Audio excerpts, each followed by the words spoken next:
Why did Ben, end up ever trying to reach out to you for a debate? That's actually a big weak spot for Ben, because he's actually acknowledged. Unlike Vaush, Shapiro never once called me retarded or over disagreements. That's how big boys who don't snort addies during unhinged streams act. I don't know anyone in conversation or debate, but I especially have no interest in antisocial creeps like Vaush. Yikes! Oh my god. Big cope over in the Vaush subreddit. The absolute state of Vaush. Hey, dude. I was just seeing that Ben Shapiro commented on that debate you had with that pro-life guy. Uh-huh. Ben's a moron. I actually think that other guy is a bit of an idiot too. Yeah? Have you reached out to that guy for you should reach out to him to debate him. Well, I've tried to debate Ben on that topic. I've tried everything. I've tried tweeting at him. I got banned from Twitter eventually, but that was before I got banned. Tried emailing him, tried emailing his company. Why did Ben end up ever trying to reach out to you for a debate? No. I think I probably would have jumped on that if he had. Well, yeah. I think he's avoiding the debate because he knows that position where life begins at conception is a very difficult thing to actually defend, because it's really nonsense. There's nothing in particular that they actually value where they would want to protect literally a cluster of cells at that point. Yeah, I think that's the argument I tried to make against the Trent guy, yeah. Yeah. It's just purely ideological. There's nothing in their value set where they'd actually have an interest in defending a clump of cells. Well, to be fair, I think the interest comes from, if they're religious, then there is a genuine interest there in defending human life created by God at the moment of conception, right? I don't think so. Why not? You should check out my video where I debate Zen Shapiro. I'm aware of him, yeah. Yeah, you should check out that debate. That debate's also on the Crucible. If they're going to have this position where you have to protect life that's given by God, you can have things like molar pregnancies, where it's literally this cancerous mass, but it is unique human DNA. It's just that it's basically like a cancerous mass that just keeps growing, but it's technically, a fetus. It's never going to become a human. So if they actually believed this, they would have to have the position where they're trying to protect this cancerous mass, and Zen actually bit the bullet. And he said, oh yeah, if somebody has a molar pregnancy and it's possible to just keep the cell line alive, then you should do that. So again, even if they're gonna claim, oh well, it comes from God, I don't think they actually believe that. I just think they have this weird position. I think what they actually value is this idea of just increasing the amount of human life. And obviously an abortion would prevent that human life from occurring. But if you have that position, you're also going to be against things like contraception, and a lot of these pro-lifers are against contraception. Uh-huh. Yeah, but I would recommend on your spare time checking out Zen Shapiro. Yeah, debate the guy. With him. Oh, you debate with him. Okay. Oh, yeah. Yeah, it might actually help your abortion debates quite a bit. What these people also don't understand is there's this thing called singamy. So they make this argument that at the moment of conception, there's unique human DNA that's created where the two gametes combine. Uh-huh. That's not actually true. What happens is there is this unique genetic material from the mother and the father that's in a single cell, but it actually takes about 24 to 48 hours for that genetic material to combine and create a new unique genetic code that's going to be, used to make a new human being. So it makes it that much harder to like argue that life begins at conception when you're talking about like a single cell that doesn't even have any unique genetic material. And again, Zen actually ended up having to agree with that life doesn't begin at the moment of conception. It begins 24 to 48 hours after conception. Sure. I mean, you could, but meaningfully, I don't know if that would change their arguments much, right? Because it's not like we detect pregnancies that early, right? Although it might give you a slide on Plan B at least, or a pass for Plan A. Like we've debated this before. Like I think your position on abortion's inconsistent with some of your own values, but I'm not going to argue with that now. I think their position is actually much more inconsistent because they're claiming life begins at conception. Like they're claiming that we need to protect non-sentient beings, and then Ben and this other guy, they eat meat. So I don't know how the hell they justify killing like these conscious creatures when they're valuing life that hasn't even obtained consciousness yet, and they're also putting a higher value on life that barely has any consciousness.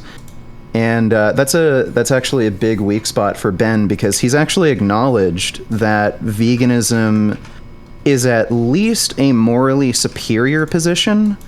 Ben Shapiro has? Talked about, and he's actually talked about having interest in going vegan because he does see an ethical issue with killing and eating animals. So if you were to ever debate Ben Shapiro on abortion, that would be a huge weak spot for him. Okay, I'll keep that in mind. Yeah. That would also be a weak spot for that other guy. I don't think he's vegan either. I don't even know if he has like any kind of pro-vegan position where he thinks it's morally superior and he just can't do it or something like that. If you could give me that guy's contact details, I'd be willing to debate that dude you debated. The Trent guy? Yeah. Is he like a doctor or something? No, I don't think so. No? Okay. Yeah, if you give me his contact details, or if you just, I don't know, tell him I'm interested in debating him. Okay. I'd be down. All right, I'll keep that in mind. All right, thanks, dude. Yep, see you later. Take care. Bye. I love how like vicious our fights are when he comes in here, but then he always comes in. It always feels like I'm like, is it 51st dates? Or like, I feel like I'm like resetting the day, and he's just like, is your best friend? You never well, how long are you gonna keep leading him on like this? You're paying this whole bill? Don't pay the whole bill. You're splitting as friends. is this Carlton? Am I crazy? As friends, but friends, remember! Everybody say it! If he pays for the bill, he's a what? They said it, not me. You want him? Hey, you want him? Cute guy, huh? Hey, sit next to her. Come sit next to her. Empty chair in here. Hey, if she's your best friend, she'll understand. Sit right here. Sit down right there.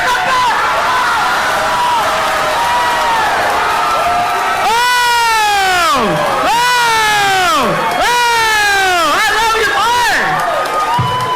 That's how we do this shit. Hey, Miami, we love you.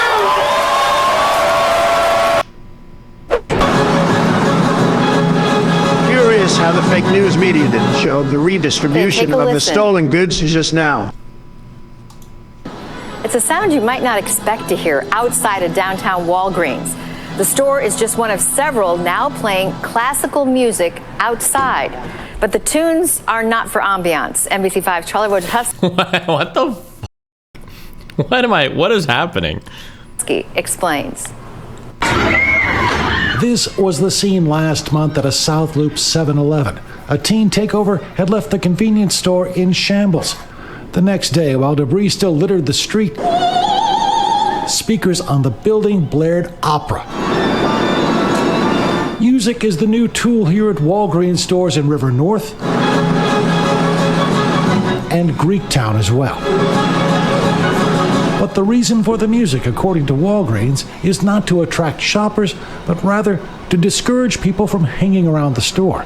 In a statement, a company spokesperson confirmed at various locations we have implemented a recorded music loop that plays classical music outside of some stores to help deter loitering on the... This feels like a Boondocks or like a Dave Chappelle skit. Like, we're gonna scare away the gangster black teens with Beethoven. What? Is it just playing something loud is just annoying, so it like causes people to like walk away? Or is this a real thing? NBC Chicago. I'm not watching like an Onion skit, am I? Like, are black people like allergic to classical music? Does this actually work?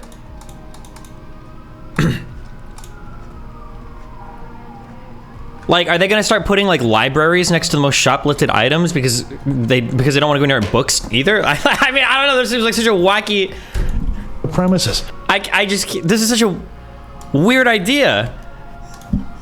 The company says we take steps to ensure the music is only loud enough for the immediate area around the store and cannot be heard by residents in surrounding neighborhoods. But some experts say this technique is nothing new and has had some success. Okay.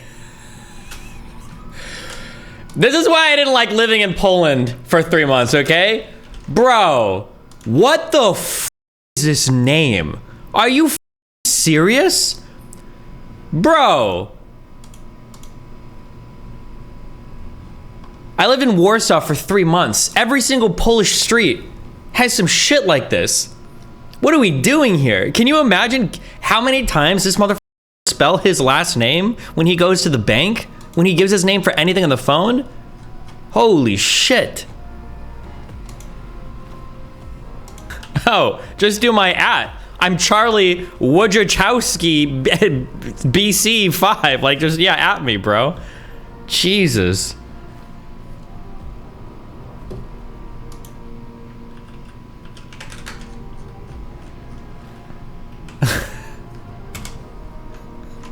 A poll goes to an ophthalmologist. The doctor shows him. Can you read this? Read. I know this guy.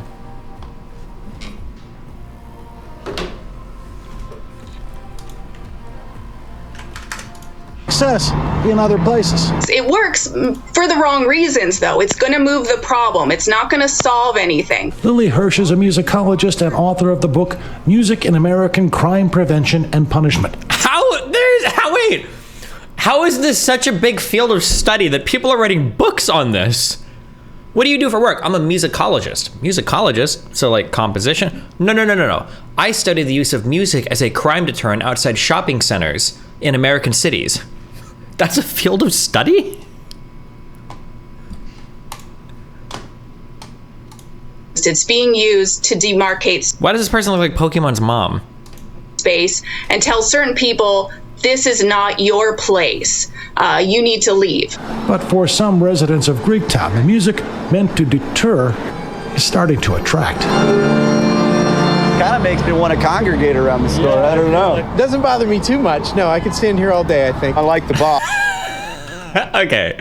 Please tell me you got at least one black person for this interview. Please. You showed 3. The block. Please.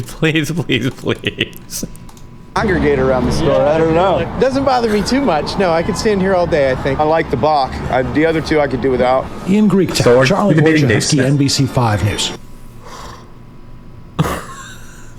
Bro, don't link me this shit anymore, okay?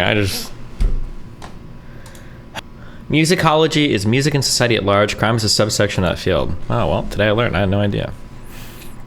Come get your boy, little bro. This study basically proves why headphones make people assholes in public.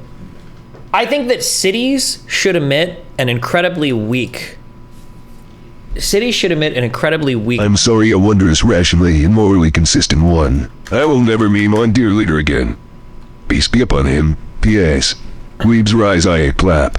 An incredibly weak Bluetooth scrambler signal, so that anybody that tries to use a Bluetooth stereo outside, their shit gets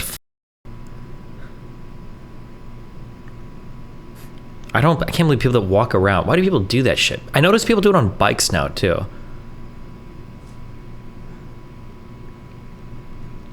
They'll be riding a bike down the street. They just got like some Bluetooth stereo like blasting. I'm like, why, bro?